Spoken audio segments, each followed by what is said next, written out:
জাতির পিতা বঙ্গবন্ধু শেখ মুজিবুর রহমান এক্সপ্রেসওয়ে মুন্সিগঞ্জ প্রান্তে সকাল থেকে স্বস্তিতে যানবাহন চলাচল করছে, এমনটাই আমাদের জানিয়েছেন আমাদের সহকর্মী ভবতোষ চৌধুরী নূপুর।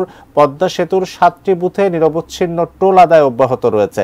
আমরা তার সঙ্গে কথা বলতে চাই। ভবতোষ চৌধুরী নূপুর, তিনি বিস্তারিত একটু জানাবেন যে মুন্সিগঞ্জ প্রান্তে এই মুহূর্তে তিনি কি দেখছেন। নূপুর, আজকের দিন পরেই কিন্তু কালকে ঈদ।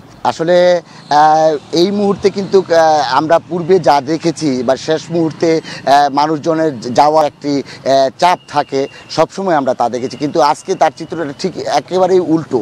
আমরা সকাল থেকেই মাওয়া এই প্রান্তে এখানে দেখেছি যে আসলে একেবারে অনেকটাই শূন্য বলা চলে।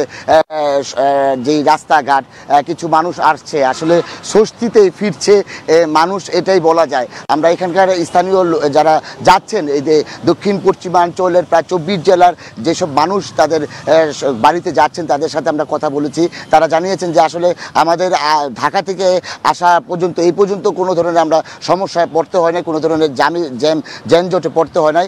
আশা করি যে পদ্মা সেতু টোল পার হয়ে আমরা যাব, আমাদের সেই গন্তব্যে যেতে যানজটে পড়তে হবে না। আসলে এক প্রকার স্বস্তিতেই যাচ্ছে মানুষ, এমনটাই দেখেছি। তাছাড়া আমি আপনাকে একটু বলে রাখি যে আমাদের এই পদ্মা সেতু টোল প্লাজাতে আপনার 6টি লেন রয়েছে, 7টি লেন রয়েছে। তার মধ্যে 2টি লেন ব্যবহার করা হচ্ছে আজকে সকাল থেকেই মোটরসাইকেলের জন্য, এবং বাকি 5টি লেন ব্যবহার করা হচ্ছে আপনার ভারী যানবাহন, প্রাইভেট, মাইক্রো, আপনার বাস, ট্রাক, এই ধরনের যানবাহনের জন্য। এছাড়া মোটামুটিভাবে এখানে যে কর্তৃপক্ষ রয়েছে তাদের সাথে কথা বলেছি, তারা আসলে জানিয়েছেন যে আসলে আমরা খুবই শান্তিপূর্ণভাবে আমরা আমাদের কাজকর্ম করছি, এবং বাস বা যেসব মোটরসাইকেল আসছে তারাও খুব নিয়মতান্ত্রিকভাবেই কিন্তু তারা এই আপনার এই পদ্মা সেতু পার হচ্ছেন।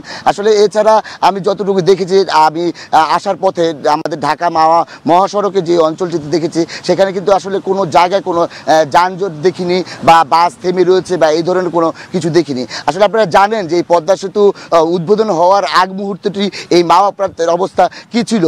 সেখানে খুব ফেরি ছিল, ফেরি দিয়ে পারাপার হতো এই 24 জেলার মানুষ, তাদের কি দুর্ভোগ ছিল সেই চিত্রটি আপনারা জানেন।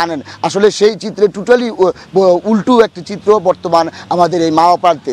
এই ছিল পদ্মা সেতু টোল প্লাজা থেকে আমার কাছে সর্বশেষ পরিস্থিতি।